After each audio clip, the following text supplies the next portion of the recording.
আসসালামু আলাইকুম। আমরা এখন আছি খুলনা জেলার বটিয়াঘাটা থানা যে কাজীবাসা নদী। আসলে প্রকৃতি যেন নিজস্ব সৌন্দর্যে অনেক সময় নিজেকে সাজিয়ে রাখে। আপনারা দেখছেন যে কাজীবাসা নদীর যে পড়ন্ত বিকেলবেলায় ঠিক সূর্য অস্তে যাবার মুহূর্তে যে সৌন্দর্য, সত্যি এক কথায় অসাধারণ। এই পাশে যদি একটু দেখাই, দেখেন যে জেলেরা কিন্তু মাছ ধরার জন্য কিন্তু এখানে নৌকা রেডি রাখছে।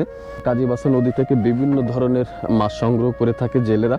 আমি যদি এই পাশের দৃশ্যটা যদি আপনাদের একটু দেখাই, যে সৌন্দর্যটা যদি একটু আমার সাথে আসো, কাজীবাসা নদীর পাড়ে আসলে কিন্তু আপনি সুন্দরবনের কিছুটা ফিল পাবেন।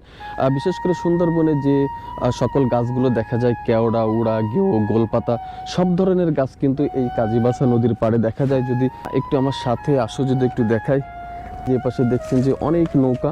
আর সব থেকে যে সৌন্দর্যটা বেশি ভালো লাগছে সেটি হচ্ছে সূর্য অস্ত যাবার মুহূর্তে, সত্যি এক কথায় অসাধারণ, যা আপনাকে মুগ্ধ করবে।